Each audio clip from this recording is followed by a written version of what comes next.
Jadi Allah Subhanahu wa ta'ala menciptakan kehidupan ini tidak ada yang sia-sia. Tidak ada yang begitu saja Allah ciptakan tanpa maksud dan tanpa tujuan. Tidak mengandung hikmah sama sekali. Kaum muslimin jamaah rahimani wa rahimakumullah, ini masih dalam lingkup manusia secara umum. Kita masuk kepada bahasan yang lebih detail lagi, kita sebagai sesama muslim.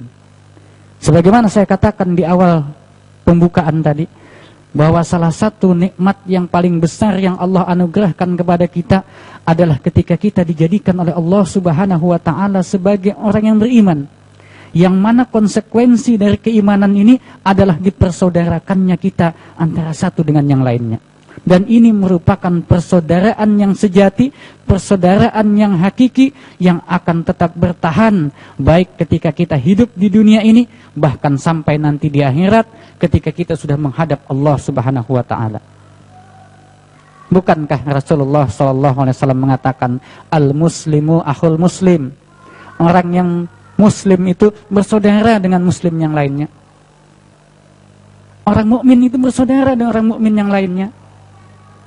Dalam sunnahnya juga Rasulullah mengatakan, orang Islam itu laksana bangunan, yang satu dengan yang lainnya saling menguatkan.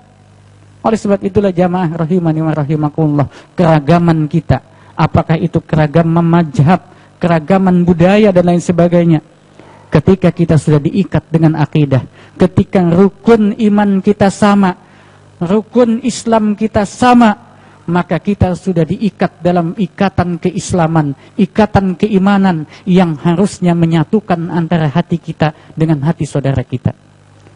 Perbedaan pasti Allah ciptakan.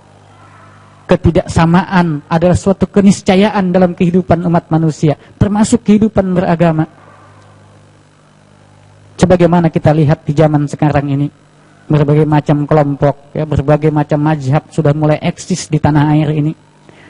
Semua saling mengklaim sebagai mazhab yang paling sesuai dengan Al-Quran dan Sunnah Rasulullah SAW. Hak mereka, hak setiap kita untuk merasa paling sesuai dengan apa yang sudah Allah tuntunkan. Tetapi jangan sampai perasaan ini menyebabkan kita tinggi hati. Jangan sampai perasaan ini menyebabkan kita meremehkan atau bahkan menistakan orang lain.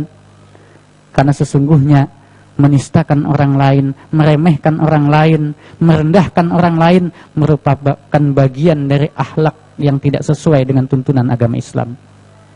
Bagaimana mungkin kita merasa paling sesuai dengan sunnah Rasulullah SAW, tetapi apa yang kita lakukan tidak sesuai dengan sunnah Rasul? Bagaimana mungkin kita mengatakan bahwa kita paling dekat dengan apa yang disampaikan oleh Rasulullah, kalau ternyata apa yang kita lakukan bertentangan dengan akhlak yang disampaikan oleh Rasulullah SAW?